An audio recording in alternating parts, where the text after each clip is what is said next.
Rere thirikari itanyite kwambĩrĩria ikereka rĩngĩ rĩa uheani wa njanjo kũrĩ andũ a ũkũrũ wa mĩaka 60 gũthiĩ na igũrũ mweri ũkĩte. Thirikari nĩ ĩkombithĩtio thitoo ya kũiga njanjo iria cirĩbataraga ũhehu wa gĩkĩro kĩa igũrũ nĩ kambuni ya ũkui wa ndege Kenya Airways.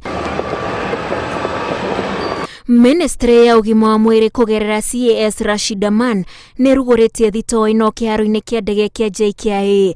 Gũkũ nake mũrũgamĩrĩri wa kambuni ya Kenya Airways akiuga kambuni ĩno nĩ gũteithĩka kĩmbeca rĩrĩa mabũrũri marĩa marĩ na mĩrigo ta ndawa ya ũhehu wa gĩkĩro gĩa thĩ marabatara thitoo. The need for cold storage systems in airports and freight terminals has always been a problem, especially in our developing world.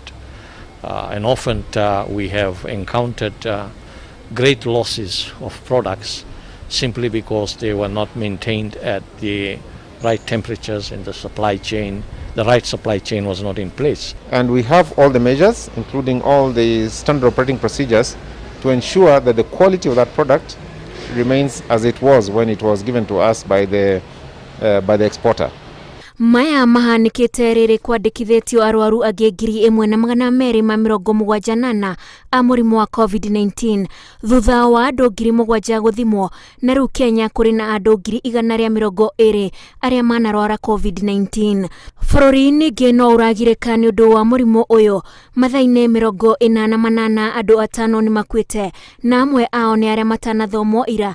Ningĩ gũkĩhithũkio andũ 7 nĩ makuĩte nĩ COVID-19 thikũ-inĩ cia nahau kabere no matigana kwanĩrĩrwo. Na rĩu Kenya yũrĩtwo nĩ mĩoyo 1,994 kumana na COVID-19. Andũ 120 nĩ mandĩkithĩtio kũhona, 45 aya makĩhonera mĩciĩ, no 75 mahoneire thibitarĩ-inĩ itiganĩte. Naruo rũhonge rwa ũgima wa mwĩrĩ kaunti-inĩ ya Nandi nĩ rũtabanĩtie mĩhang'o ya gũtheca obitha a njera njanjo ya mũrimũ wa COVID-19, mĩhang'o ĩrĩa itabanĩirio thĩinĩ wa njera ya Kapsabet, na obitha 400 nĩo mathecetwo. Ngĩribotera Inooro TV, njĩtagwo Wanjikũ wa Kimani.